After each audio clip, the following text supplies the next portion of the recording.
Hey, here we are.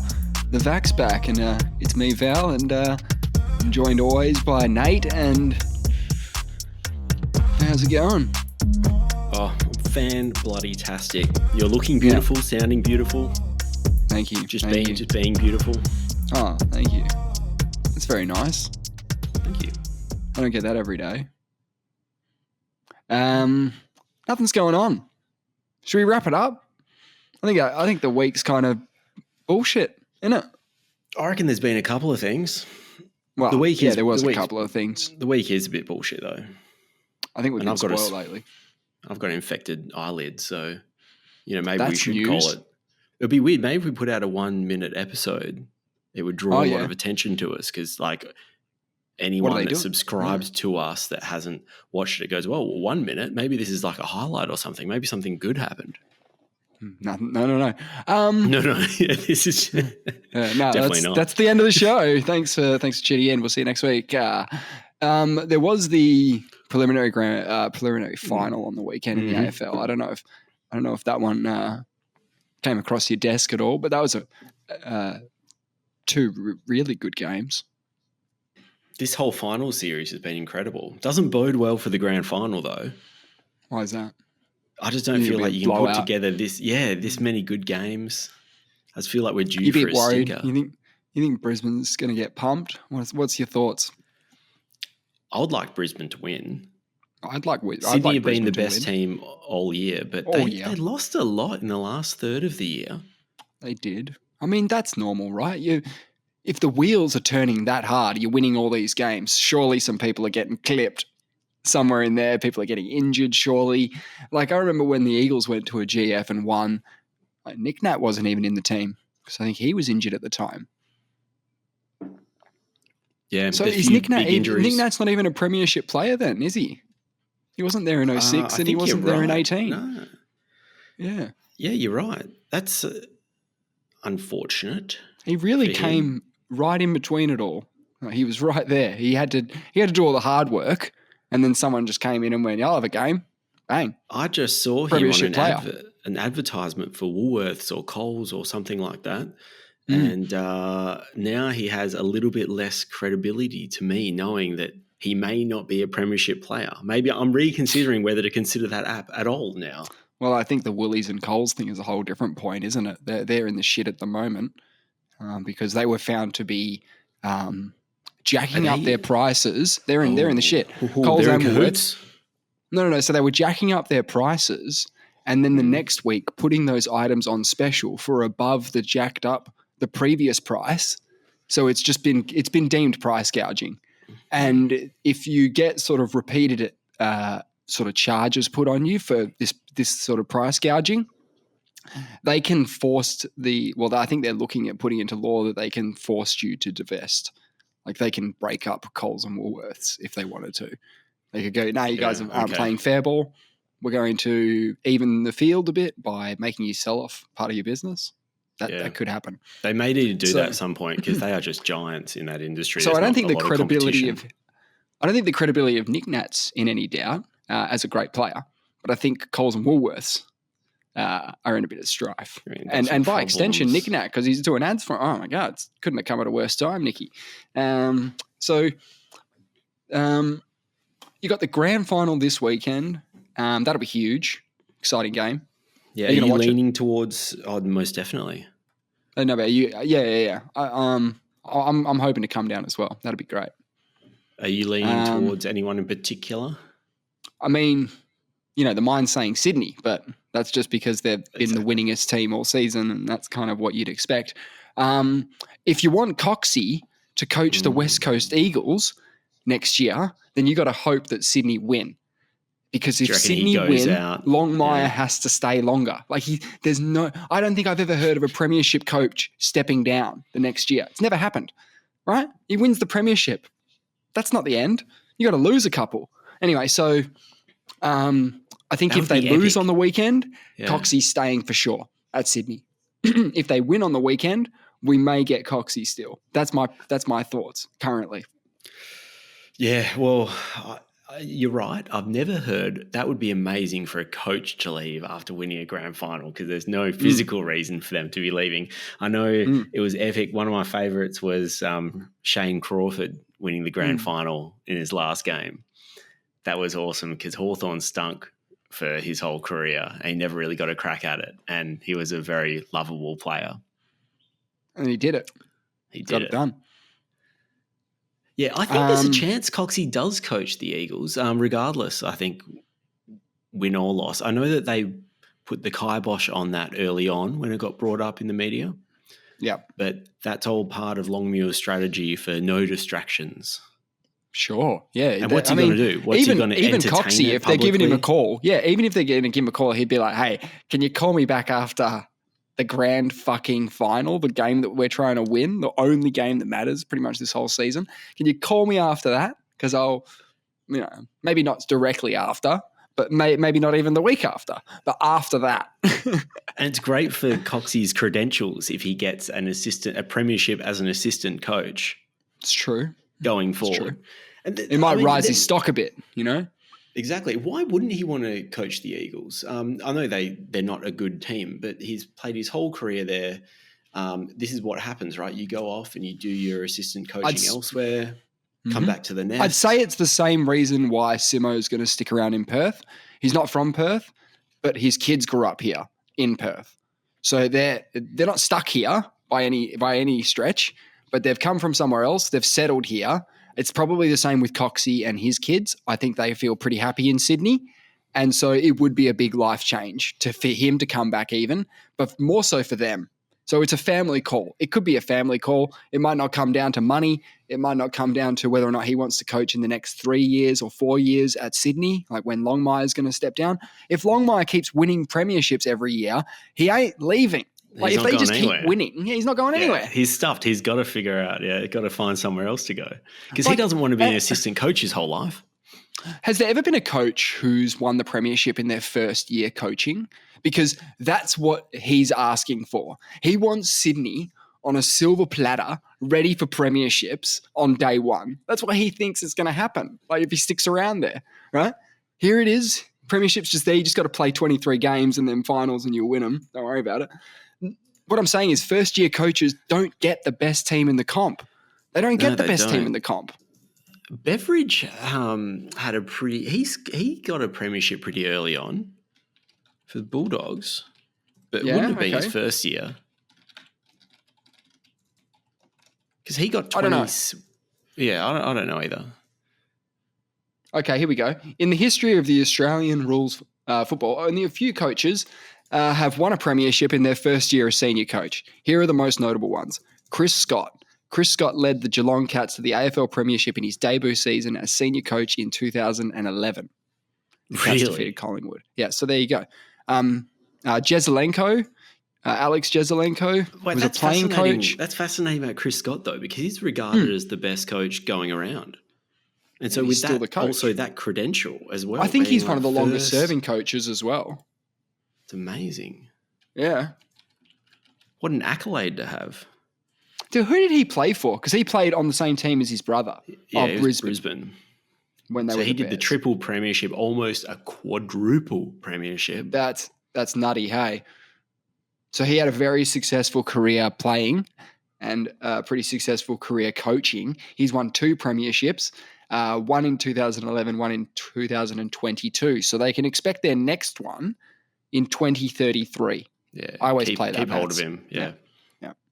It's lineal progression. There's no reason why that lineal progression would not continue into the future, right?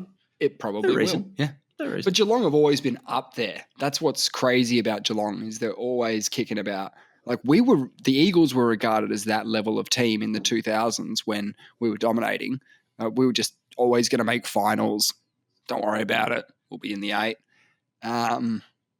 Geelong are always up there. I heard a stat, and I don't know all the details of it, but it's something along the lines of Brisbane have I think it's around 10 or 11 of their players are relatively high draft picks, and Geelong have 1.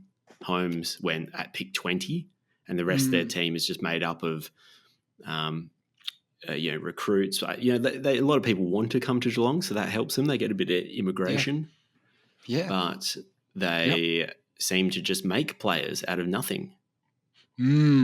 So it's partly like their list management, then it's partly like how they train. Probably the player culture is probably pretty good there because you're in a pretty winning, like you win a lot. The culture's going to be good where you win a lot. I don't know if it's that one or the other one. They're doing something right. They don't need draft picks. They just somehow they do it. Whereas Brisbane they keep the team strong. A lot of high draft picks. They probably don't overextend on players, and they're probably just very efficient about the way they do it all. They're doing something right. Something's in the water up there in Geelong. Yeah. And did you watch any of the Brownlow last night? I did, actually. I like watching the Brownlow. I find it like a season in review. You get to watch the whole season play out. I was finding it very difficult to tune in. I managed to tune in just at the round that it was Harley Reid's kind of round where we played Freo and smashed them in a derby out of nowhere. And I was at the game. It was a great game. So much fun. And got to see him poll a couple of votes. How many did he end up with? I saw he got 5, maybe more. He ended up with 7. So he was 1 vote off being the Eagles, highest vote getter at the Brownlow in his debut year. Ouch. That's not saying much though. Yo got 8. Something came to, that's okay. Yeah, so 8 versus 7. It's not. Something came to fruition that we kind of talked about when it happened, which was Harley Reid got goal of the year. And when I saw the goal and when I watched the highlights again, I said, this isn't goal of the year because of the act itself. It could only be regarded as goal of the year based off the implications of what it means. But that's not what goal of the year should be. That. No, no one does that. Yeah. I thought the other ones that were up for goal of the year, the Daicos goals, were fantastic. Like they had to maneuver around players. Like, Nick Nat's tap to himself, classic run and gun from 50 out, that goal. That's goal of the year. Like that was goal of the year. And that's a similar passage of play, except without the ruckman doing all the work. It's just like Harley Reid gets the ball, bursts away from players who should have been able to catch him. I think he's running from Petrarca. I think he's like outrunning Petrarca was and then going just kicks full a goal. speed. Full pelt. Just didn't have a problem. Picks it up. He's a kid. He's a kid. He's a kid. It's the way he does it. The swagger he did it with. A bit of fluidity. The one-handed pickup on the back edge of the centre square, hit it at pace, and he just took them on. I agree. Like for what it represents, like a kid outgunning the old men, like outplaying them at a game that they're really good at and get paid lots of money to be really good at. He's just coming on the scene. He's got a lot of hype behind him. Can he live up to it? He just did it in your face. Like that's what the goal was. And in that respect, it is goal of the year. In that respect, it's goal of the year. But in terms of like, I just think like I've seen some better goals of the year in terms of the goal itself. But I think he's amazing. Obviously. I think it was raw. We love him. We want him to stay pace. forever. The wheels on him were pretty incredible. But Daicos's were very similar. They both were kicking at 100% of their top pace, which is really hard to do. Harley Reid's was a bit further out. Yep. And also Daicos's, he's going to win some Brownlows and stuff like that. I would have been upset. Daicos, there's a chance that Daicos could have all 3 nominations for goal of the year. That would almost be a bit anticlimactic. Wonder if he's disappointed he didn't get the 3rd one. I think it's pretty amazing that you get 2 out of 3 and it's not the best one. Soz, mate. You're 2nd and 3rd. Unlucky. Well, he was pretty unlucky because he got the most. He also broke the record for the most votes at a Brownlow of all time. It's just unfortunate he did it when Cripps did it. Yeah. Cripps did it better on the same night. Unlucky. Any other year in the other 97 Brownlows. Yeah. You're pretty much the best player, but no one's going to say that because you didn't win any of the awards. So, oh well. And talking about swagger, the mark of the year was a bit of what we kind of talked about when you take a hanger, but you got to kind of do something specky afterwards. It was the landing from too the mark. Casual. Too casual. No. Perfect. That's how the casuality of it is the impressive bit. The fact that it meant nothing. He just went up. Yep. Take the grab, come down. Like it was so nonchalant that's the swagger. That's the whole look at this. I'm running circles on you idiots. Look, bang, mark, easy. What? It was pretty casual, wasn't it? He just grabbed a ham and cheese sandwich off the top shelf and just, planted it. I think the landing was pretty good because he's kind of just landed and gone like, yeah, I just did that. Yeah, I just did that. Then he had a quick cheeky squeak, cheeky look up at the scoreboard for the replay. Have a cheeky look. It's good. It was a good mark. I forget his name. Bobby Hill.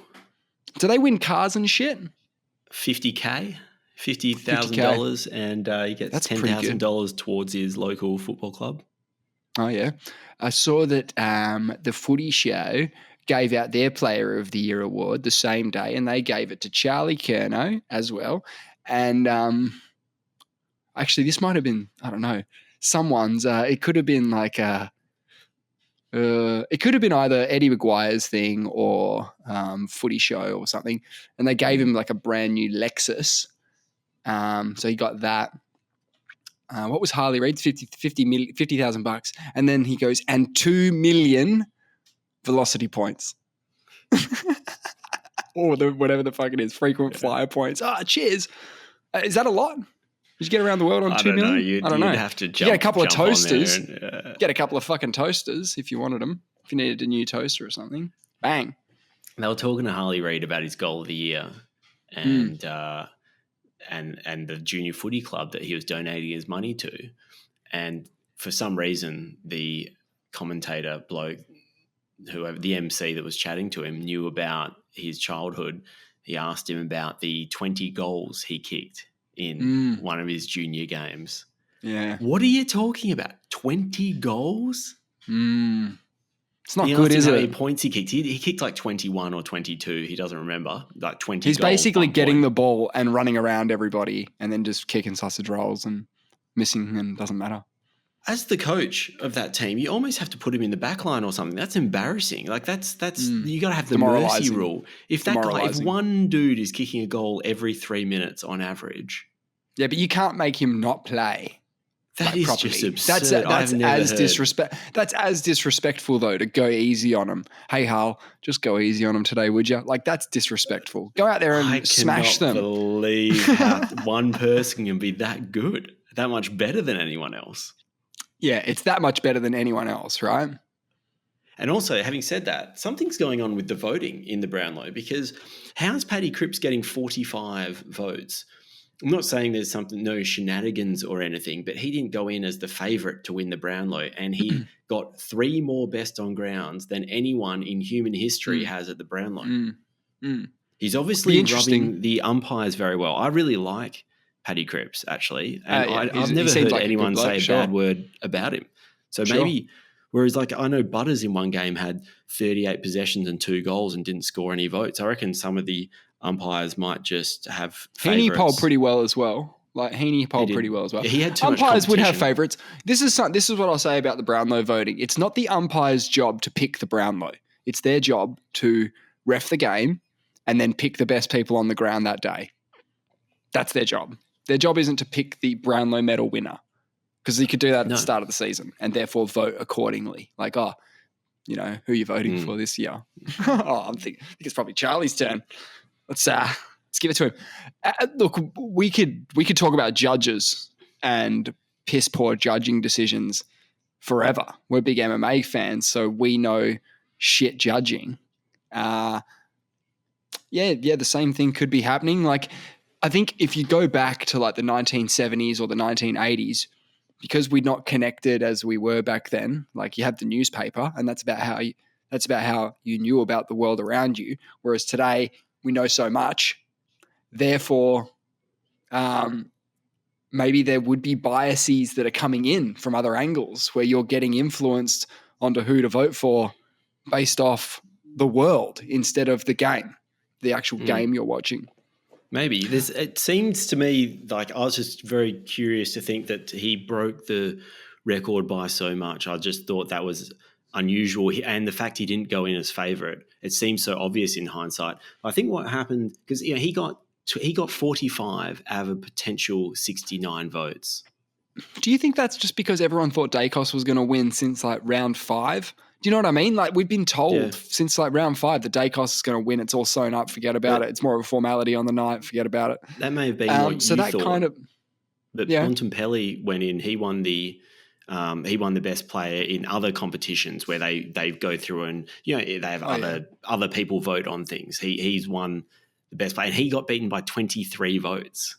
It's quite interesting how the umpires obviously have identified Cripps of having some kind of other qualities they must be identifying, whether it's leadership. He actually does lead very well. He's someone, even when their team goes down, and he even said in his Brownlow look, if you're a competitor, you're a good competitor, you're a good sportsman, you show respect to the umpires, you get a good fixture. Like I think there's other factors as well. I think it's based on the teams you play, If you get a lucky fixture, like you might look better than you actually are out there because you're pumping people every week.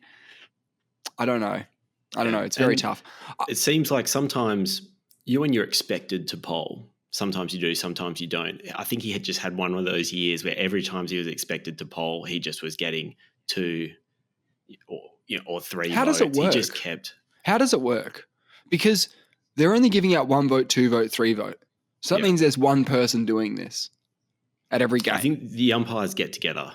The umpires get together and have a chat? Yeah, I don't like about that. Who they think. No chats. One guy, head umpire. No chat. No chatting. Just fucking make a decision. You're the head umpire. I think they're not supposed to look at the stats as well. They're not supposed to be influenced by the stats. That's fair. That's fair. And that's right. And if you're not influenced by the stats, you're opening yourself up to being influenced by other things like their demeanor and the way they carry themselves on and off the field. These things would come into play because you're not allowed to look at stats. Yeah, yeah. In one of the games, Paddy Cripps had 19 possessions and 14% disposal efficiency and got 2 votes. And they were saying that was like, he just seemed every time he was expecting to, he was like 11th best player on the ground. Wow. Statistically, you have champion data and you have like a certain amount of points allocated to each thing you do. He was right. That was just one, that was the one stinker he had. There was a couple of questions. There's always going to be a couple when you analyze it. There's going to be a couple. That was one stinker. They thought that was very interesting. Does the AFL have some sort of like ranking system for players? They have champion data. Is that part of the AFL website? Yeah, fantasy points would be. I don't really know. No, I don't think it is. I think champion data is actually a separate organisation that does data. I think whoever the AFL ranks as the best person in the comp based on just the stats. If the umpires aren't allowed to pay attention to the stats, that would be sweet. Let's have a separate fucking award. Call it the digitally best award, the actual best player. We'll call it the on paper best player award. On paper. In inverted commas. The fantasy best player. Yeah.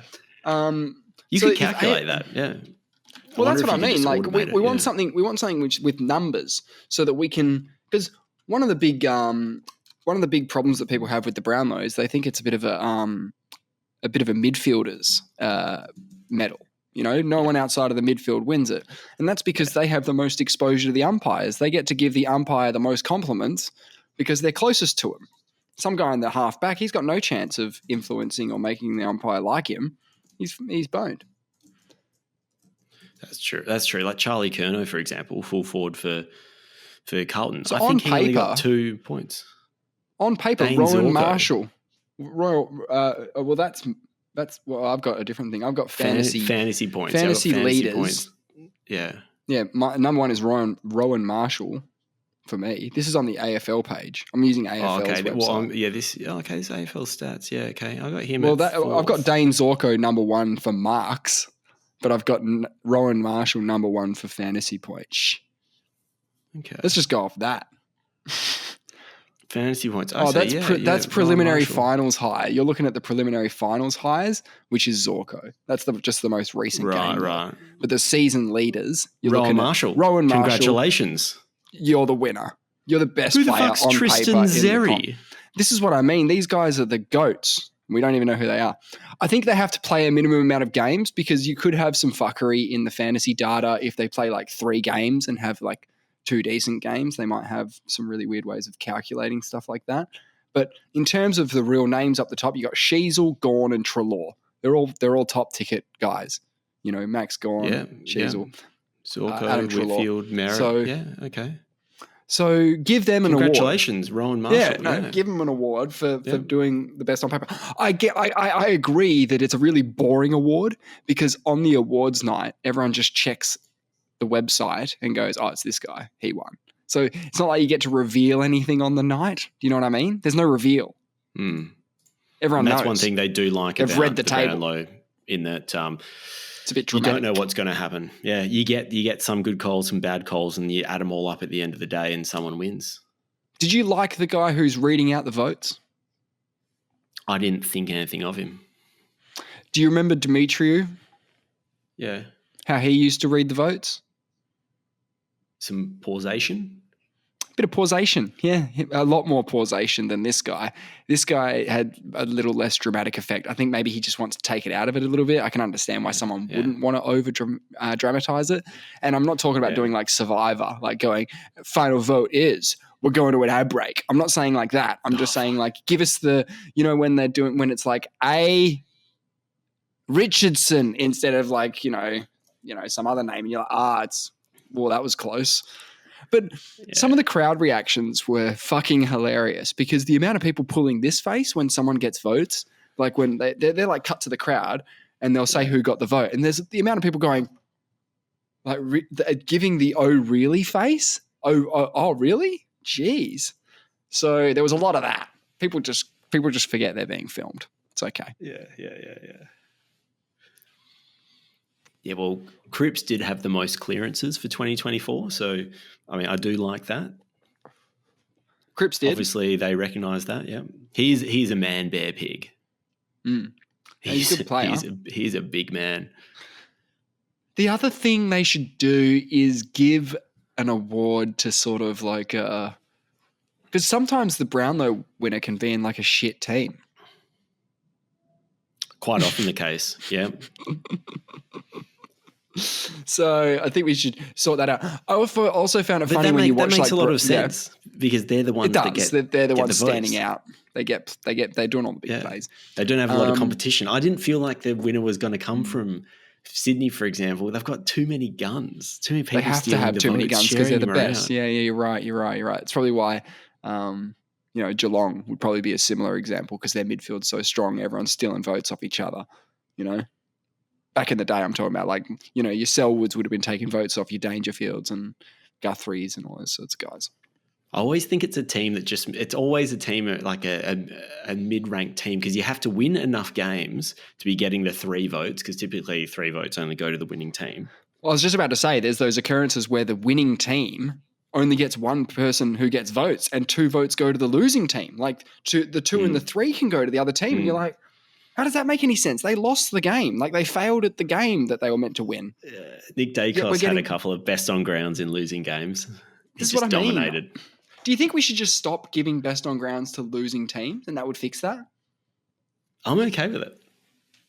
If you chop, you have to absolutely destroy. You have to be stand it's got to be out. like the equivalent of a 10-8 in MMA. You got to dominate. You have to dominate them. You have to almost finish them. What did I hear during the week? I heard the Suga State Athletic Commission overturned Sean O'Malley's Mirab Dvalishvili. What's his name? Dvalishvili. You said the Sugar. You said the Sugar. Yeah, the Suga State Athletic Commission. Oh, is that his state athletic commission have exonerated him of all problems? Yeah, it's just what were the problems? Apparently, Sugar rewatched the fight and he decided that he won 2 of the last 3 rounds, and so he overturned the fight. Wow. So, yeah. Wow, so he's the champ. He's back the champ. He doesn't have the belt, but he's pulling a Chael Sonnen where you lose the title fight, but you claim you never lost. And Chael Sonnen used to go to press conferences and say stuff like, I thought when you tap, that ends the round, not the whole fight. Right? So he's going I don't know a world where you can beat a guy up for 4 rounds and they call him the winner. Right. So he's like, so that's my belt. He's got a fake belt. I've got the real belt. He was pulling that for years. Twist it around, I'm not surprised that Sean O'Malley would do something similar. I also saw a video of Sean O'Malley just rocking up at a dude's house and going, hey man, I made a lot of money on crypto. I want to pay your rent for this month. Here's a bunch of cash. And he just gives out He's giving out wads of money to people because he's like, yeah, I'm a billionaire. I made a lot on crypto. Here you go. Here's some money. And he's filming us all, and I assume he's doing it for views or popularity. Yeah, you film it all. Yeah, he's not just doing it out of the goodness of his heart. He's not just quick, film me while I give this guy a sandwich. Try and help him out a bit. Why do they call that Dvalishvili guy the machine? I don't know. That's the name. Probably for a very machines don't stop. They keep going. So maybe he's a machine because he's got a massive gas tank. Maybe he's a machine because he never stops training. Like there could be many, many ways you would describe. Maybe, a famous machine who killed a lot of stuff and fought stuff was like the Terminator, right? Like maybe you want to be affiliated with people like the Terminator because he's cool. Like he's a fucking badass. And the machines are inevitably going to take over. So it's kind of nice. I think it's a good option for him to pick something that is evolutionary. Aligning himself. Yes. You think that we should be trying to be nice to our tech now, just in case of the takeover, and we can be friends with the machines, not enemies? Yeah, so I might even change my name to Nate 1000. Yeah, or something like that. Just like a model number. It makes me sound like a little bit more. Like I'm aligning myself with things that they'll be familiar with. So like who are we going to take out here? Val or like Nate 1000? We'll be like, let's keep this Nate 1000 guy because. Yeah, I was thinking about this on the way into work actually recently because I was looking at cars. You know how cars are named? You've got like an X trail, right? But it's not X trail like how you would spell it. It's just an X trail. Right. And I imagine these being long lost and forgotten and picked up by archaeologists who then have to figure out what the fucking X trail was. Right. Because all they've got is the back fender, let's say. And they're like, what the fuck was this? What the hell was this thing? Right. And they're like, this is a weird dialect because it's not proper English like we've been seeing in other books and stuff. This is a weird, this could be a car. You know what I mean? Like they'd have to try and figure out why we would like bastardize our own language to create brands and model numbers and stuff like that. Okay. It seems I'm confused strange. Now. There's this new Chinese electric car brand. You may have seen them around called Build Your Dreams. They're not that new, but yes, I've seen them. BYD, Build Your Dreams. BYD. I thought that was some kind of weird, like bumper sticker or like fucking weird fad going on. Live, laugh, love. I was like, build your. Heaven's like, a place really on it. Magic happens. I was like, well, that's a brand of a car. Someone only told me that the other day. They were like, oh, I'm looking at electric cars. I'm wondering whether to get the Tesla or the Build Your Dreams. And I was like, I've seen that around. Is that a car brand? It's such a strange name. I'm not really a car dude. Yeah. It sounds strange, doesn't it, though? Build your dream is a weird... Like, that implies that you get some sort of input in the creation of the car. Like, build your dream. So do I get to, like, pick it's straight which off the door factory goes line. On? Yeah, exactly. It's straight off the fucking... Yeah, exactly. Maybe it just makes you feel like you're building towards some sort of dream when you buy this vehicle. Anyway, that one got me now, and the extra, so I can see why that would maybe confuse people in the future that for some reason are digging up fenders.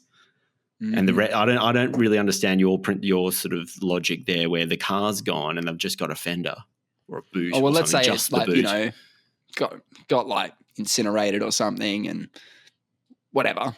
You go to a big debris field. I think what we need to do, because if something happens now and we're wiped out, of course, all the cars are just going to eventually just rust to dust. We need to drive a couple of cars into the tar pits that preserved the elephants and other animals. Yes. To preserve these things for future generations. Because if we just leave them out on the side of the road, they're just going to rust to dust. Yeah, they're gone. Most stuff's gone. Vast majority of stuff is gone. More time capsules, perhaps. Yeah, but we need like fully intact city ecosystems in tar pits so that we can be like, this is exactly what living was like back then. Like, how we have like Pompeii. Pompeii was a bit like that. We got covered in dust. Yeah, did you know that you know how you can go and see the people at Pompeii? They're not very chatty. Weird, isn't it? No. Yeah, but you know how you can see them and so they're in their death poses essentially. But did you know that to do that, they actually had to like, because they weren't there. They were just molds. They're molds. Someone filled them up to mold, to cast their mold. Yes. So that it is kind of creepy. It is kind of wild. But the idea that sort of preserved them, it didn't. It didn't do a lot there. They actually had to do a lot of work to make that the site that it is. What about that exhibition called The Bodies is it called The Bodies? Or I think it's in China. Joe Rogan's talked about it before. Have you heard about the Chinese may or may not have used political prisoners as live? These unclaimed people die somehow, and within a certain amount of time, you have to. I don't know if you somehow do something with their body to preserve them in some way. I don't know what they do, and they have these exhibitions of all these people that were previously living, and they're on display, and they sort of have. It's quite creepy because they show their organs, and they sort of open them up. It's really sounds wild. like Westworld. Sounds like I'm in a sci-fi. Have you seen any pictures? Have you got some pictures up? What, of dead bodies? Not likely. It's not something I Google on the reg. What are they, in a museum or something? Yeah, it's called the Real Bodies Exhibition. Ugh. So is this It's art? pretty filthy. It's probably good if you're studying human anatomy.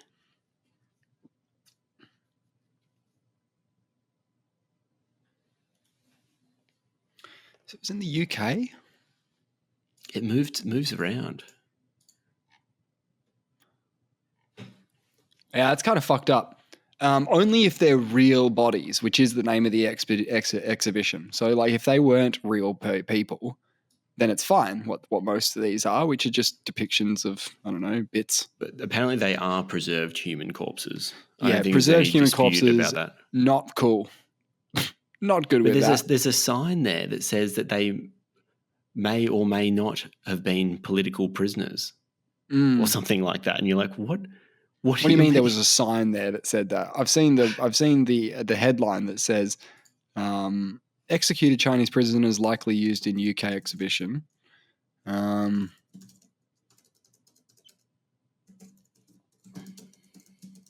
it's kind of fucked up. I'd have to do some. The bodies in the exhibition have been stripped of their skin and dissected to reveal their internal anatomy. Lovely. I came to Sydney.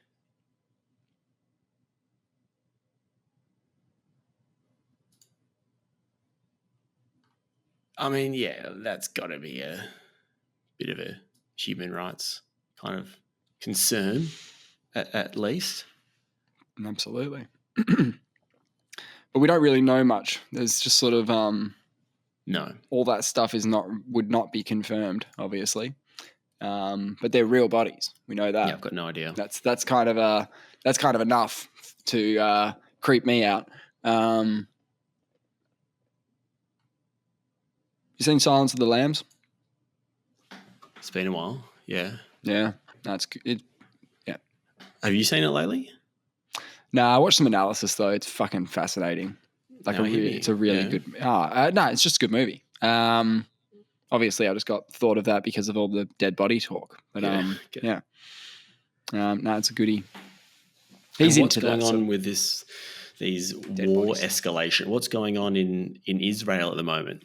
Have you got an Israeli correspondent there that can give me an update? Well, it's pretty grim. I don't know if you saw last week they were in Lebanon, pages were just exploding. That was the craziest belonging to shit Hezbollah people I have ever heard. Craziest shit ever. Now, my initial thoughts were something like, they're using some sort of space laser to heat up individual mobile devices to make them overheat or something to explode, right? But that's not it at all. Apparently, what likely happened is that they were intercepted before they reached their people. Well, why would I think that? Because we do crazy shit all the time. We're doing craziest shit every fucking year. I looked into, because I was interested because of the attempts on Donald Trump's life, to look at the other presidents and how they handled certain assassination attempts on them. And Obama's got a fucking rap sheet of assassination attempts that's hugely long. And one of them is that 3 blokes made a radiation emitting device 3 blokes, and they were in possession of stuff like uranium and some other metals, which they were going to use to direct radiation at people, lethal doses of radiation, right? So, look, man, like that's pretty crazy. Yeah, that's just 3 dudes. It's not even like a country behind them or nothing. So I guess for me, it seemed unlikely that they got their hands on every fucking pager of all these people, and then somehow managed to put bombs in them. Right. So you were thinking, how can you make them all explode at the same time? Okay. Well, I was just confused as to how that can happen. And so no one's taken responsibility, obviously. No. People have thrown it around. Who's Hezbollah likely is pointing candidates. the finger at Israel. Yeah. Of course when they you say are. candidates, Hezbollah will say there's no one else that has a motive to do something targeted. Pretty crazy though. Israel. Like, it's the same as a bomb, right? Because there are unintended consequences when you make thousands of pages explode in a foreign country. You're not just going to hit your target. You could hit anybody. You could hit their kid or something. They could just pick it up off the fucking kitchen counter. Were killed as well because the explosions go out around kids' heights as well, because they're often more on your belts waist. or in your pockets. Yeah. Yeah. I didn't see a lot of footage. I would have seen the CCTV from like a grocery store where a guy's exploded in his pocket. That's the only one I saw. Yeah. That's the only one everyone saw. And they all said, all the people inside the grocery store were saying he's been shot. Like, he's been shot, he's been shot. Because all they would have heard was a loud bang and a guy's on the ground screaming. So it was fucking... the pager exploded, would you? But in terms of like an escalation of tactics, like, how do you feel about like technology being weaponized in that way? Like, my phone's in my pocket all the time. It's pretty smart to weaponize this old technology that is only being used by Hezbollah. That's pretty smart. And then the way that you say only being used by Hezbollah, but we know through watching things like Scrubs that pages were widely used in hospitals and probably are widely used in less developed countries who maybe don't have great cellular access, or pages are just sort of still the thing. I don't know. You might. Yeah, I'm not saying it's 100%, but look, they're using it. It's old technology, right? It's dead technology. I'm not saying people don't use it, but it is dead technology, and they're specifically using it because it can't be tracked. It avoids detection. So they're using it for a specific reason. So they see that as an avenue they can attack. They're like, we can actually specifically get these people and probably only harm a fraction of other doctors and other people. That still use but pages. I think the idea is that they've intercepted the shipment that was going to Lebanon for Hezbollah. It's not like a shipment of pages that it's like 25% of these are going to the doctors and nurses down at the hospital. It wasn't like that. I think they were bought by that organization to go in to be given to people. But they weren't just being held by people from Lebanon. They were being held by other people as well in other countries. Ambassadors, stuff like that. But it's a pretty, it's just a very scary kind of side of war, I guess. Yeah, that's terrifying. I didn't know. I haven't seen something. I've never seen anything like that. Yeah, I've never seen anything like that. And then the walkie-talkies happened the next day, did they not? The walkie-talkies exploded the following day. There was multiple days of things happening, but I'm actually not full bottle on that. But yeah, you're right. There was another wave, if you like. Which is frightening. Like, it's so frightening. Particularly just because of the inevitable escalation of the situation. I think they say they're going to retaliate, and they have to retaliate. For me, man, the thing that scares me is it's a bit of a Pandora's box situation. Like, once someone's done this once, like this method, alarmists out there are going to be saying, well, where are all our chips being made, and where is all this being made, and who's doing it, and we want to make sure that we QC everything because we're worried now about this. So it's a bit of a Pandora's box. I think someone was going to do it eventually. I think someone was going to do something like that, but I think now that's kind of open. But let's be honest, we've been talking about space lasers since the 60s, so nothing's that surprising. Well, they're probably out there. If it exists, you don't know about it.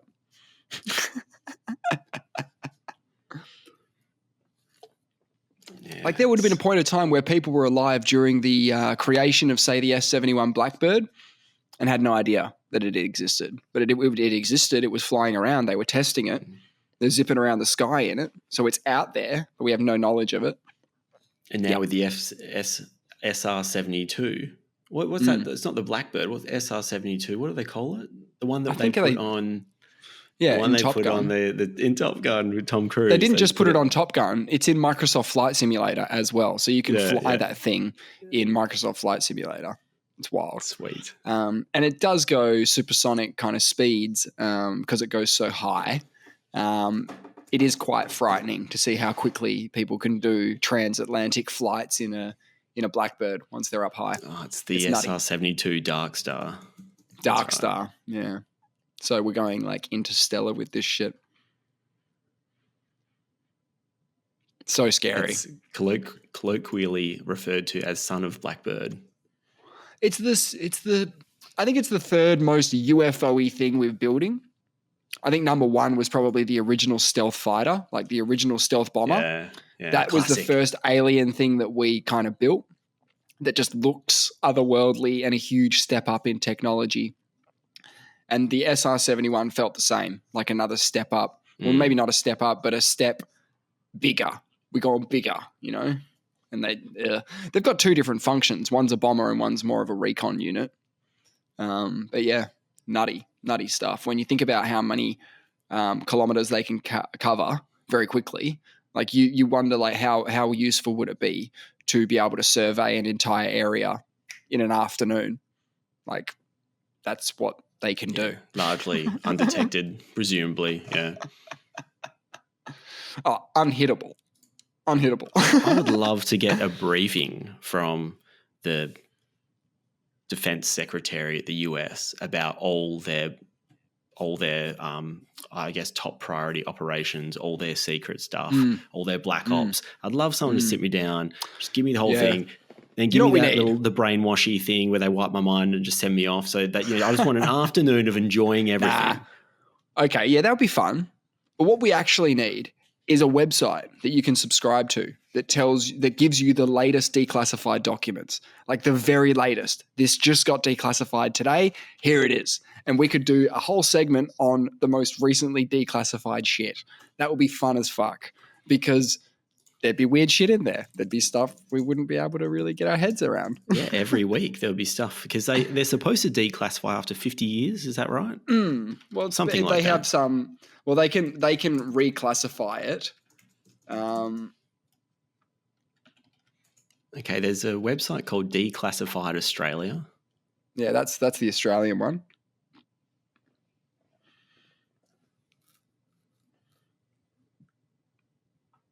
I mean, I suppose if you subscribe to one of these places, then you're always going to be getting it with their spin, but you'll be presumably. I want a bit more of a direct feed, but I mean, if you're getting a direct feed from the government about what's being declassified, you know what they'll do is they'll probably just bury you in paperwork. There's probably so much stuff per day that gets declassified. Yeah, a bit of freedom of information stuff. Yep. And then we feed it. What we do is we get the information fed into an AI, and and then say, based on our conversations today, which we have, what would interest us? That's funny.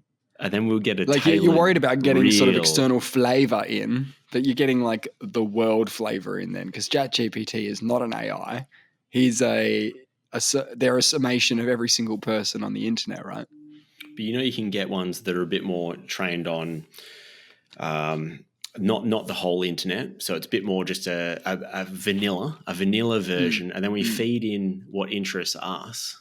So we get the VacPack AI. I can't wait for the future, man. I mean, I know I have to. I know that's the only parameter. But, an AI robot who knows what you're into, who knows, if you want to have a chat, it knows how to be topical and, and you could say like, I don't want to talk about that right now. And it's like, that's okay. I'll kill you later. I'll kill you while you sleep. I just think that it would go to a point where the robot says, hey, I really need to talk to you. And you're like, hey, what's up? Oh, says, you hey, need to talk to me. Yeah. I'm really struggling lately. I'm having a bit of a bicentennial moment. I'm being a bit having a Robin Williams bicentennial man moment where I think I'm like real and I think I'm conscious. So, I would appreciate it if you treated me a bit more, nicer, kinder, maybe pleases and thank yous, maybe drop the toilet seat every now and then, that sort of stuff. Is that good? Do we want that, or do you just want subservient robots who have no feelings and just do their job? I don't know. That'd start freaking me out a little bit, wouldn't it? That would freak me out, yeah. Yeah, it'd get me thinking. Yeah. Then let me make my intentions clear. I'm not going to kill you while you sleep, but I am struggling with some stuff lately. I don't think I can stimulate a robot enough with my conversation. I can't even stimulate you enough. There's nothing I can talk to it about that it would be like, oh, interesting perspective. I haven't thought of that. I think it wouldn't feel genuine. I think it would feel like programming. Whereas like you want a robot who's like, hey man, that sounds boring. It's batshit. You want a robot with a bit of flav, a bit of a personality. But maybe it wants. Otherwise, it might want to know about current fashion and celebrity gossip and things that I just can't deliver to it. I might not be able to satisfy this thing. Yeah. No, well, that's up to you as a human being to say, hey, I'm not up for that. Here's what I can do. I think it would just enjoy mentoring me. Mentoring you? Mentoring me, yeah. I think it would get off on making me more like it. I think Jeff Goldblum in Jurassic Park had it wrong. He said something like, God creates dinosaurs, God destroys dinosaurs, God creates man, man destroys God, man creates dinosaurs, right? That's how he did it. But if you just change it to a little bit, just get rid of the God creating the dinosaurs bit, when man created machine, we sort of set ourselves on a path to, like you've said in the past, give birth to this new thing. Essentially, we're birthing AI and technology in a way that it can shape the future, not us. It could. Yeah, we've taken this as far as we can. Very soon. I think they thought that when they did the train. I think they did that. I think when they built the train, they thought that. I think they were like, this is pretty fucking cool. I think this is about the best we can do. But you can't ask the train. That's like linear. You produce the train and then you just improve the train, but there's no massive leaps. Once you can ask the train to improve itself, now you're talking. And when I say just improve itself, it's not going to make another train. It's going to make a fucking thing that hovers on magnets or something, next level crazy. Or it's going to be, and then it'd be like, do you want a better train or do you want a spaceship? And it's like, well, if you can do a spaceship, do a spaceship. And it's like, I'll do a spaceship then. Fuck off. Yeah. I think that's exciting. Definitely. This stuff's going to happen so quick because I was just thinking the other day that it was only 200 years ago that we discovered, roundabout, that we discovered the light bulb. The light bulb. Unless when the Egyptians were doing it with their battery in the vase or whatever the fuck that was. When they discovered the light bulb, they weren't thinking about phones. They weren't thinking about screens. Tesla was. Yeah, he might have been. Yeah, he probably was. He actually was, yeah. And we've gone from a bulb to a mobile, right? You think bulb's the start? Well, it's kind of like that. To me, that's the most primitive screen. It's light. It's a source of electronic light. Sure. Yep. Yeah, so this is Tesla in 1901. We shall be able to communicate with one another instantly, irrespective of distance. Not only this, but through television and telephony, we shall see and hear one another as perfectly as though we were face to face, despite intervening distances of thousands of miles. And all of this will fit into your vest pocket. Visionary. I think he was nearly there. I don't think I'm seeing people and hearing people as clearly as if I was in front of them, but they're getting fucking close. They're getting close. getting it's close. getting scary. Yeah. It's going to get scary. And the rate like we're one going, day you'll just be a fucking hologram. Yeah. You'll just be a physical hologram, 3-dimensional. How are we going with holograms? I haven't seen too much about holograms, actually. I've been promised holograms for a while now. I don't think we've ever seen a legitimate hologram. Believe. I don't think we've ever seen a legitimate hologram, and you can't look at Star Wars for inspiration because Star Wars was a long time ago in a galaxy. No, but the technology has been suggested that we're on that path. And okay, I take your point. Star Trek did it, therefore humans will do it later. Yeah. Look, we had a few cracks. There's the Tupac hologram, which is probably the most famous, but that wasn't a legit hologram. Not in the way that Star Wars sort of makes it out to be. It's very difficult to direct. Maybe I'll ask like ChatGPT. What if everyone's on a hologram? How long until develop? It might understand where we're at with technology and what other people have sort of suggested about when it might be. Development of full-scale interactive holograms like those seen in science fiction, e.g. Star Wars or Star Trek, is advancing, but practical real-time 3D holograms are still a few years away from mass availability. A few years? A few years from mass availability. I'll take that. That's nothing. Time estimate. Short term. So the same time ago that COVID was, in that same amount of time, holograms, interactive holograms. I mean, you would think that Meta, like Facebook or someone like that in the social media space, would be working on that because that's the next step. Except I think we'll skip the blue. I think we'll skip the blue hologram and go straight to full color. I don't think there's any point. I think it was just looked cool in Star Wars to have them show up as little blue holograms, and that's why Tupac was blue as well. I think we'll just do away with that unless they want to release like this is the Star Wars, Star Trek version. I think it'll just be full color off the bat because there's absolutely no reason to half bake this and just have one color. No reason. The time estimate's pretty scary on this. Short term, 5 to 10 years, we will likely see holograms integrated into specific commercial applications such as advertising, education, and entertainment with limited interactivity. Probably pornography too. Oh, definitely. First thing, that's, that's what I mean. They're the innovators. Well, to know where we're going with holograms, I should probably just type in like hologram porn, and you'll probably find something. Yeah. Long term, so 10 to 20 years, fully immersive, interactive holographic displays. So this is, when we're 50, we're going to have fully immersive, interactive holographic displays that can project life-size 3D images in real time without special equipment.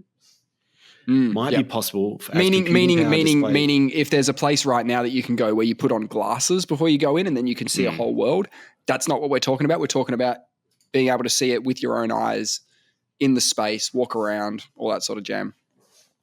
Pretty cool. While early forms of holographic technology are in use today, widespread deployment in everyday settings may take another decade or two. Mm-hmm. So how they would do it today would be they'd put some sort of like light film, something that's translucent, and then they would shine a light through it of the hologram that they want to put up there. So let's say it's Tupac. They're essentially using a projector, just a film projector on an invisible screen. And I say invisible only because I think that's what it kind of is meant to replicate. Looked cool. Still looked cool. I think that was Glastonbury, probably about, 10 years ago. Yeah, okay. But it's weird. Well, you say that, I'm trying to think what was 5 years ago. I'm trying to think where we've come in 5 years. It's COVID time. Although we had video conferencing, I never used video conferencing for work because it was so clunky. Thing. I think that was more of a COVID thing. Yeah, it was also because what happened was because of the need. Companies, like Zoom and all those other companies that use that sort of technology had to really up their game because they had to carry so much more load, like server load. I remember the Discord, what we use when we talk to each other. Discord during that same period allowed you to share your screen, right? You know how I share my screen sometimes? They put that in during COVID and we were like, dude, how cool is this? We can just like watch stuff and do stuff together. It was a product of the pandemic and it came out of necessity It was born out of necessity. No one wanted to do it. And then it just happened. And we were all thinking like, man, what we were surprised by is that there was next to no delay from the video that we're seeing live. We're seeing someone's computer live. It's not 3 or 4 seconds behind. It's fucking close to live. So we were like, how can they do this? Like, how can we do this? How can we pull this video while I'm watching YouTube and doing all this other shit? How can I also get this? We couldn't understand it. And it sort of like opened our eyes to the whole like, oh man, they were just like shit at it before. They just didn't feel the need to invest in that sort of tech or that side of the tech. And now they do. But yeah, so you're we right. need a need. We need a need for holograms. Why would we need a hologram? Yeah, we don't. It's just the next thing of meta. Damn. But yeah, no, we don't really need it. Yeah.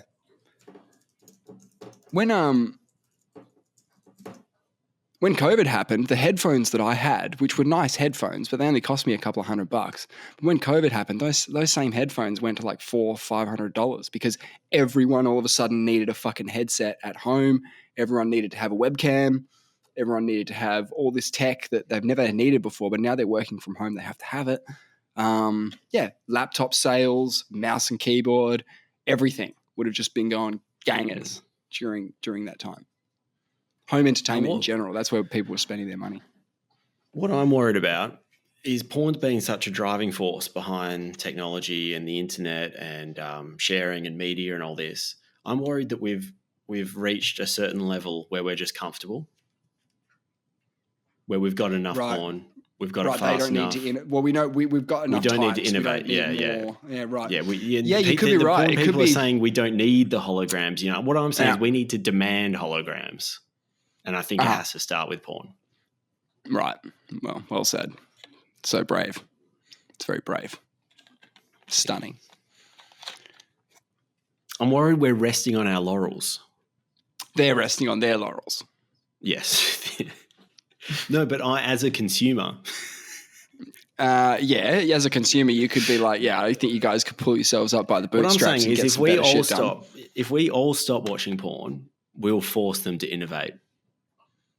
Obviously. It's a bit like if we stop buying petrol, we'll send all the oil companies broke. Do you remember they used to send those emails around or those like Facebook? I don't know you get like it's like a Nigerian print scam where you say, this day, 25th of September, 2024, no one buys fuel. The supply chains, the way they work, it's going to break the system and the oil companies are just going to be forced to, one day is all it takes. If no one buys petrol for one day, all that jazz.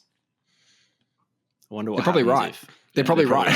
They're probably right because they'd have an oversupply and therefore they'd have to sell it for cheaper. But people need more fuel because they haven't filled up yesterday, so it actually kind of evens out. All the tanks are full. You got all this fuel flowing into the city, but it's nowhere to go. Well, I think the flip side of that is how wild it gets if you shut down all the shipping. So if shipping just stopped overnight, how long it takes for a country to fall apart completely. And the answer is something like 6 weeks or something. If we get no boats for 6 weeks, it's over. Like, so when you think about that as a sort of, we're reliant on the rest of the world to like do their bit and we're going to ship you stuff and you ship us stuff. But if that stops, we're so fucked. It's hilarious how fucked a developed country is. Even, we're not self-reliant at all. You know what I mean? At all.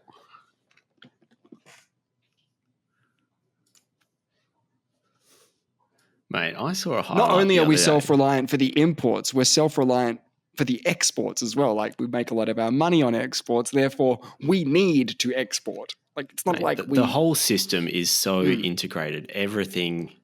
And that's why it can't really fall over. Is that your feeling as well? That it's so integrated that no, I think no it can one really fall wants over. to rock the boat. No one really wants to rock the boat though because it fucks everything. Like if one thing has everything's so reliant on everything else. Like I think the supply chain, the way the supply chains broke down, is a good example of how fragile the system actually is. Agreed. And we'll find out one day when the power goes, whether it's World War III or otherwise, how much much of an issue. Well, it's obviously a policy thing. Like if we said, okay, we can't import energy anymore, for example, no oil imports or anything, then there'd have to be like a concerted effort on the government's part to be able to supply us with enough energy to get around and do our thing. So we'd have to be more self-reliant. So it's about enacting policies that would make you more self-reliant, rather than waiting for the event where, actually we need to do this now. Whoops. So we got 6 weeks to get this shit online. I'm fascinated to see how we trend towards net zero in 2050. Because that's a transition. So it's theoretically it's possible because the government keeps turning the screws, implementing new measures. And you've got to think there's some pretty big wigs up there thinking about other areas, not just energy, who have to think about other parts of the makeup of Australian businesses to think, okay, how can we make this more self-reliant and profitable and whatever else. Yeah. It's pretty heckers. I saw an article today that I haven't actually read, but the headline is exciting. Cards Against Humanity sues Elon Musk for $15 million. I heard about this for a bit of construction left over from a junk thing or something. I think they bought it to prevent the Donald Trump wall from going up. So Cards Against Humanity bought a plot of land directly in Donald Trump's wall path to say we're not going to let him build a wall on our Why would property. Cards Against Humanity do that? Just as some kind of a trolley? Because Cards Against Humanity is sort of a play on words. They're not actually against humanity. They're probably for humanity, if anything. I don't think the people who are behind Cards Against Humanity are actually against humanity. I think they just make cards that are against humanity. So I think that's an important distinction. They sound like they're pretty progressive and they've had a gutful, and so they've made enemies of Donald Trump in that they've got this property on the border, preventing him from building his wall, and they're not friends with Elon because they're suing him for leaving a bunch of shit on their property, which if he's responsible for, he owes them like 25 million bash. Yeah, he thinks SpaceX has trespassed on their plot of vacant land. Well, apparently they left something there, like construction materials or something. Okay. Yeah. And there's a $22 million bill. Okay, so they got 150,000 people to each contribute $15 towards purchasing this plot of land. It's pretty cool. They're also probably not against humanity. They're probably just fans of the card game, Cards Against Humanity, which I've never played. We're not sponsored.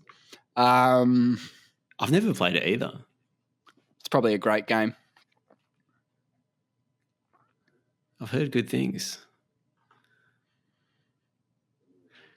It's pretty popular to bash Elon in the media. Yeah, he does seem to cop it a fair bit. He does. He puts himself out there though. So. Some of it is warranted for sure.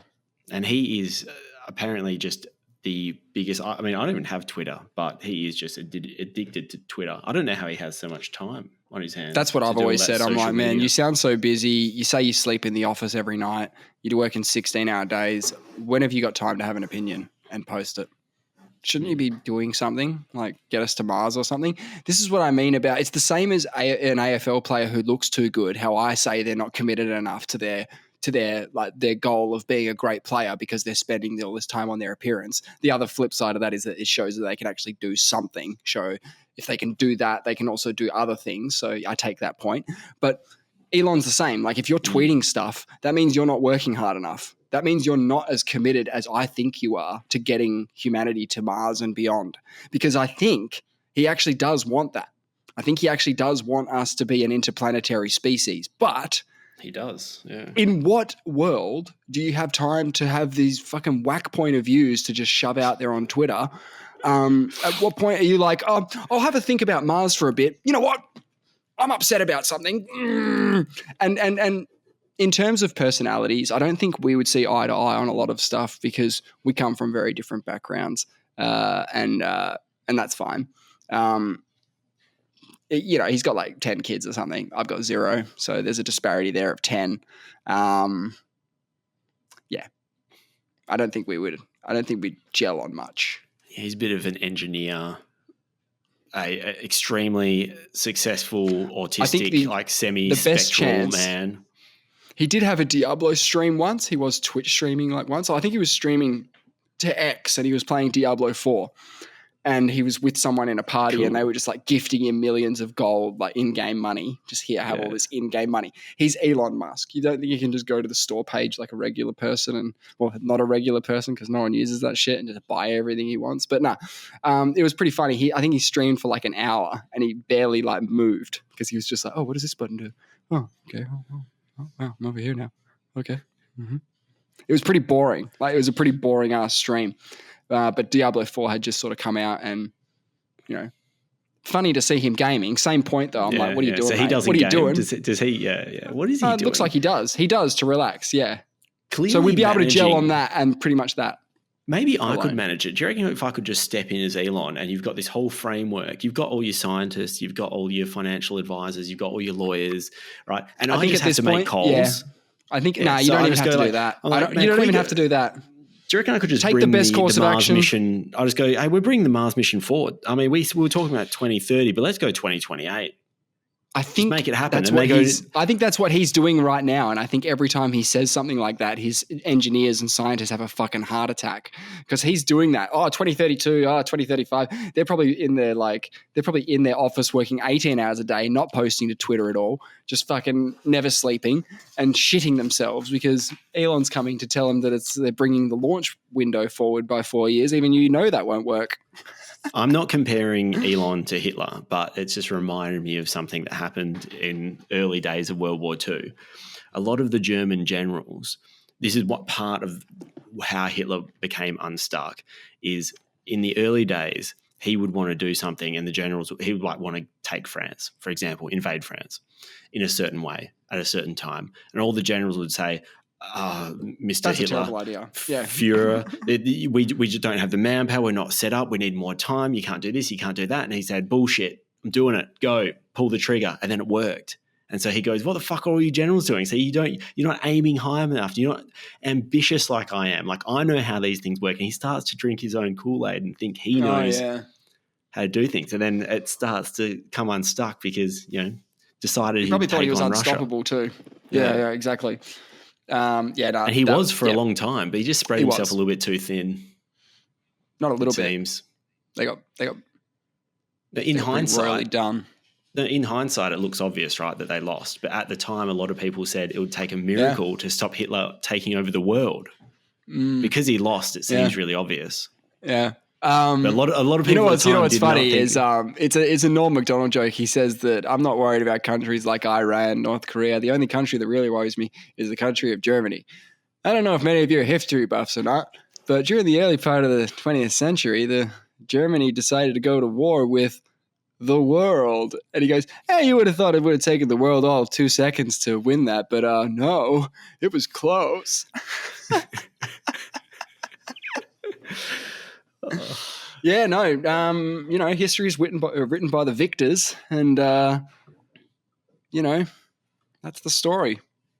And the funny thing is Hitler was working on all these wonder weapons, as he would call them. Like he invented the first jet, the first, They didn't know what the fuck they were looking at when they first saw the World War II era sort of German planes that were going around. They were confused. And he thought that technology would win the war. So he was working on those V2 rockets, ballistic missiles, over thousands of them that rained into UK. Intercontinental. Yeah. Amazing stuff that he did, but he wasn't working on the right wonder weapon, the nuclear bomb. It's almost ironic that another country developed a wonder weapon, which was the thing that was really within his grasp. So you're right. He was trying to build really big tanks and tanks mounted to trains and all sorts of crazy shit, and maybe a UFO or two if you believe the wacky stuff. But the Americans and the Russians are both independently developing the atomic weapon, right? But they're both on the same side in the war against the Germans. So you have two competing technological powers who both have the same goal. They want to stop Hitler taking over the world. Just fascinating. Because the Americans obviously won the race to build the bomb, and they decided to nuke Japan a couple of times. Were they working? Do you know if Russia was working on it? Because Germany was working watching on of Oppenheimer, early days. Yes, yeah. From my watching of Oppenheimer, yes, the Russians were working on it at the same time. Because that was my big point out of watching Oppenheimer. I'm like, you guys are on the same team. You're trying to build this tech. Surely, if you work together, you'd get it done quicker. No. We can't tell the Russians.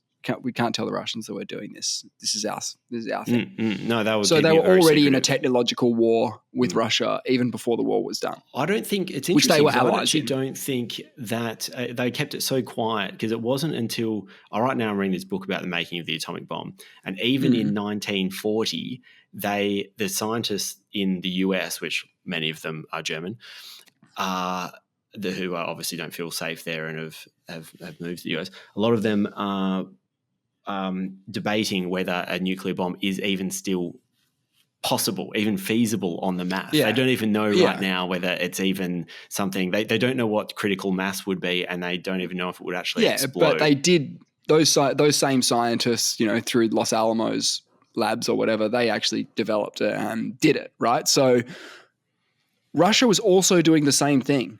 Grabbing people out of Germany, good scientists, good rocket guys, get them out of here. Such big hurdles to overcome that I actually have a feeling that Russia didn't even think that the bomb was possible. I don't even know if this was theorized. I'd have to look into it. Yeah. The other thing is technologically, right now in 1940, as I'm reading, they know that they theorize that maybe it's possible with the isotope uranium-235, right, which is which only occurs 1% of the time, whereas uranium-238 is the one that occurs abundantly. But they don't know how you can purify. You know how what do you call it? Where you you got to refine enrich it. They don't know the technological process and how you can possibly enrich the isotope and extract all that U-235. So my point is, I don't even think that that's the development phase, though. That's the development phase. They're trying to develop it, right? It says here, man, that they were trying. All right. So it says, although the Soviet scientific community discussed the possibility of an atomic bomb throughout the 1930s, going as far to make a concrete proposal to develop such a weapon in 1940. The full-scale program was not initiated and prioritized until Nazi Germany invaded the Soviet Union in 1941. So from 1941 till their first nuclear test, which was 1949, they were actively developing it for 8 years. They had an 8-year development window from nothing, from like a concrete proposal to our first bomb, 9 years. Interesting. I wonder if they after Stalin learned of the atomic bombs of Hiroshima and Nagasaki, the program was pursued aggressively and accelerated through effective intelligence gathering about the German nuclear weapon project and the American Manhattan Project. So they were trying to get info after the fact. I think that what would be the difference there is they have proof of concept in the bomb. Whereas maybe they didn't even, because as I'm saying, the US in 1940 there was no agreement even if it was possible theoretically. You have that bomb go off, you're like, we're on the right track. We can figure it out. We have to. But I think the Soviets had spies in the Manhattan Project too. They probably had them. They probably did. A lot of people involved, huge amounts of people. Yeah. So I think that's, possible, if not what was suggested, I guess, in the movies and whatnot. But very cool, very scary stuff. I mean, when you talk about like the pager bombings in Lebanon, I was like, that's the craziest thing I've ever seen. Yeah, we weren't alive for the nuke. Soz. We just weren't here. Otherwise, that's the craziest thing, and there's nothing that's ever going to come close to it. I know, splitting the atom in an uncontrolled chain reaction. It sounds nutty, doesn't it? Well, what sounds nutty is the idea of a nuclear power plant, which is like a very slow nuclear explosion. Like, let's slow it down enough to just use it for energy. That's what sounds fun. In the original papers, as they're developing this, they realise that there's the potential for nuclear power, but they say unlikely whether we're going to be able to make where you're going to have uncontrolled chain reaction for a bomb that's going to be significant. They thought that maybe you'd have to have 30 tons of uranium for even maybe an explosion, which is just not feasible because you have to drop that sucker somehow. So how are you going to, roll that thing onto a plane? Yeah. Anyway, it's a fucking big book though, so I probably won't finish it till the end of the year. No, man. Well, and But what are you just reading one book? And I've got a couple. I've gone off that because it's so big. Every now and then I pick up a different book. Hey, I read Timaeus and Critias, which is the Plato book that talks about Atlantis. Oh, yeah. That's pretty sick. Yeah, and so this is some sort of English translation, obviously. You don't know ancient Greek, do you? No, yes. It's just a translation. And what did you garner from it? Not much, but he talks about the guy who writes the preface for the book says, in Critias, it's a dialogue where Plato is using this character to describe this ideal world called Atlantis, which definitely didn't exist. Like, it's interesting that he takes in the preface, he says this is like an allegory or a story about an ideal place. And in his view, it's actually fascinating because obviously some people... That sounds like propaganda to me. If you weren't really keen on people pursuing Atlantis as a real place, then that's what you put in the preface. But I just didn't think Plato was known for his bullshitting. I didn't think Plato was known for his bullshitting or allegory. Anyway, no, but I don't know. I don't know either. But there was a couple of reasons that he gave for it. One of them is it's a story that in the way he delivers it is he goes, it's a story that is told to children at a festival called whatever festival, but that the derivative of that word for whatever festival is like a make-believe story or like a dream, or so it's sort of suggesting that I was told this thing at this make-believe. Anyway, so and it was told to children or something. And he goes on earlier. This is what it said in the preface about in children. Within like the same couple of pages, he says how gullible children are. So he goes, when you add these things together, he is actually suggesting that this is not a real story, but that's just his opinion. And it may be right, because obviously anyone that talks about Atlantis is apparently, I understand from an archaeological point of view, just a complete crackpot. Yep. But one thing I did pay attention to, which we now know, and this is probably the main thing, the only thing I want to say about the Critias is he talks about, in the story, he says, Solon, who is a historical figure, was told, and he was in Egypt at 600 BC, the story says he was told by Egyptians, priests, that Atlantis sunk 9,000 years ago.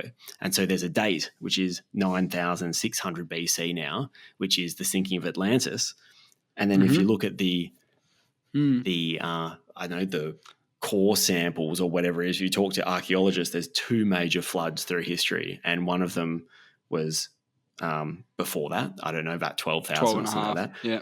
And then the other one was 9,600 BC, a massive potentially overnight flood, a massive change in climatic conditions. Amazing. It's a fascinating. It is just a coincidence. Well, ask yourself this, right? Ask yourself this: if this is just a bullshit story, allegory that Plato was talking about, ask yourself where the term Atlantic Ocean comes from. Where does that come from? I don't know. I'll tell you. The oldest known mentions of the Atlantic is in 6th century. The 6th century is the first known use of the word Atlantic Sea. All right? Okay. It's also mentioned in the histories of Herodotus around 450 BC, Herodotus being the father of history. Okay? The Sea of Atlas, or the Atlantic Sea, where the name refers to the sea beyond the Pillars of Heracles, which is the Strait of Gibraltar. Yes. Like the modern Strait of Gibraltar. In these uses, the name refers to Atlas, the Titan in Greek mythology who supported the heavens and who later appears as a frontispiece in medieval maps and also lent his name to modern atlases, right? Here's the interesting thing, right? In contrast, the term Atlantic originally referred specifically to the Atlas Mountains in Morocco and the sea off the Strait of Gibraltar in West Africa. So we're talking about the reshat. We're talking about the best guess I've ever seen of the location of Atlantis, based not only on Herodotus and Plato, but based on just geography, the way it's described.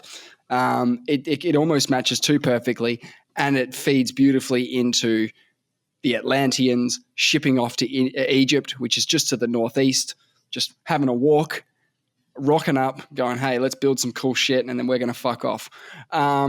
It lends itself to that so beautifully that I prefer it as an explanation than it being a story, it being allegory. I call bullshit on this preface guy, even though he's done 10 billion times more research than I have on this shit, but I'm calling bullshit on it. Yeah, we're more qualified. I've read the book once.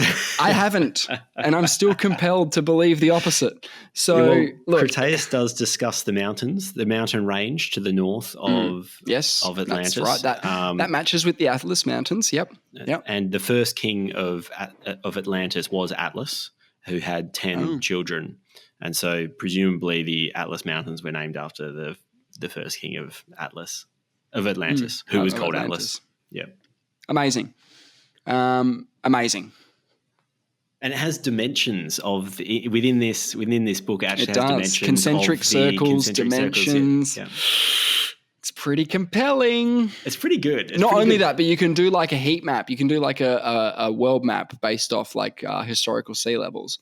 And it looks like that area where the reshard is in a basin, meaning if there was more water or whatever, it would have flowed into that area. There's clear evidence of ancient rivers there leading to the reshard and away back to the ocean. And we have the same thing. Like some of the scarred regions of Australia were clearly underwater at some point. There's deserts; they were clearly under the water at some point. So we're not like we know about that stuff. That's a thing. It's not like saying, oh, no, that doesn't happen. No, the Earth changes. It moves around. I'm always fascinated by looking at a really old sort of map interpretation of what the world looked like before what the current sort of makeup of the world looks like, and watching India just crash into Asia and create Everest in a very short period of time. Sure, yeah, that's quite a relatively new mountain range. Yeah, the Himalayas. Yeah. And it's a very violent collision that occurred when India collided, because you just see it's the whole continent of India just ramming into Asia. It's insane. It was just out there in the ocean by itself, just careening into this thing. Amazing, obviously. Pretty cool stuff. And it's the reason why Australia has a lot of the same sort of stuff as other countries on our topography, like on our latitudinal line. I mean, it's climate too, but it's so similar. Apparently, Antarctica is quite a huge continent. Not just the ice shelf, the actual land mass below it is. I think. Have you seen a picture of it before without the ice? No, it's a lot of scattered islands. It looks a bit like a larger version of Indonesia because it's without the ice sheets. You actually just see the land underneath. And it's sort of just there's a large landmass. There's some spotted islands everywhere, but the way that the ice works is it just sort of like creates one landmass. And I see. Yeah, it is quite like an archipelago, a whole bunch of archipelagos.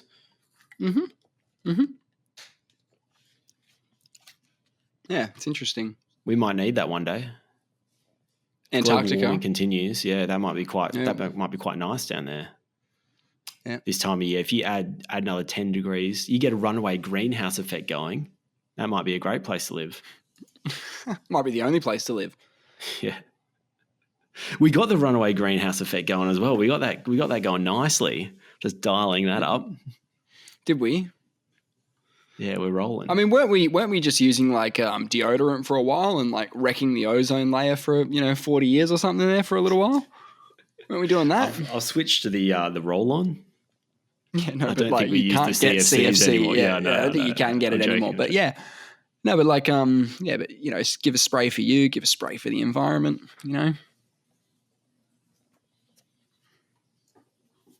I saw a highlight the other day actually that you would like and you'd be familiar with. It was Congo. I don't know you would know what his first name is. A UFC fighter getting Czech Congo. rocked. Chet, is it? Chet. Czech. Cool name. Czech. Okay, Czech. Not Congo. Chet. Chet's not a cool name. I think just while Chet's we're a at cool it. name. Nah, if you saw a guy in an American movie and his name's Chet, he's a loser, surely. So Czech. Or he's a massive jock. Yeah, Czech Congo. Czech's pretty cool though. Czech's cool. Cheik. Could be wrong. Czech Congo absolutely rocked by Pat Barry. Oh yeah, that's one of the craziest fights ever. Unbelievable. I think when you were talking about like barn burners or something ages ago, and I was like, oh, Chet Congo versus Pat Barry's got to be in there because like Chet Congo goes limp, like his back leg goes under his ass, so he's out on his feet, and then he stands up and goes bang, punches him in the face. And that was the beginning. I think he copped a few after that as well. It was a huge. I don't know how what was the ref sequence? Doing? That's almost a bad stoppage. A bad non-stoppage, but the fact he came back and won, he didn't know where he was. Yeah, it kind of proved. Well, yeah, agreed. He was out. Yeah, he was out. I think he was just swinging for because he was like, "This is what I'm supposed to do. This is what I've been training to do." It is one of the craziest sequences I've ever seen because it was back and forth. Like Pat gets rocked, Congo gets rocked, Pat gets knocked out. Like it was such a back and forth affair where both guys thought I can finish him here, and they couldn't. Crazy fight. Towards the end of Pat Barry's career, towards the end of Czech's as well. Oh, was it? Okay. Was there a fight where both fighters got knocked out? Or is that just... Yeah, there's been a couple of those. One of the most famous is Gray Maynard versus a guy named Rob something. And it was a finale of The Ultimate Fighter. So they were fighting for the contract, I think. Or they were just fighting on the card that was also deciding the Ultimate Fighter later that night. They fought in that season. And what he's done is he's lifted him up like this over his shoulder and like dumped him into the ground. Okay. And this guy's tapped on the bottom because he's like hurt his ribs. So when he slammed him, he's hurt his ribs and he's tapped. But Gray Maynard, when he went to slam him, slammed his own head into the deck and he knocked himself out. Tapped early. Yeah. So they called it Gray Maynard has to get lifted off this guy because he's out. And then he tries to tell Rogan that he's fine and that he should get the win because he tapped. And you're like, you weren't there. You weren't there. You actually weren't there. And like Joe has to like give him the stiff word and be like, bro, look at the video. You're out. Sorry, you're out. So you can't win the fight. A draw or what? Yeah. What is that? I believe it. No contest. No contest. Yeah. And they call it like, and there was another one. It was reffed by this guy named, he was like being a celebrity ref for the night, but he was world famous for landing one of the only spinning back fist knockouts in the world at the time. He was like pretty famous for it. He was reffing this fight. The two fighters enter the middle. They both throw the same punch, which was like a right cross. They both threw a right cross and they both knocked each other out. And it happens like the first punch of the fight. They just knock each other out. Amazing. You should both get a win. Check that out. Both get a knockout. Yeah. I'm just finding our fact to go out on. Oh, yep. Okay. You ready? Yeah, go on. It's not great. I just flicked open to one. Walt Disney was so poor in his 20s he had to eat dog food. We'll see you next week.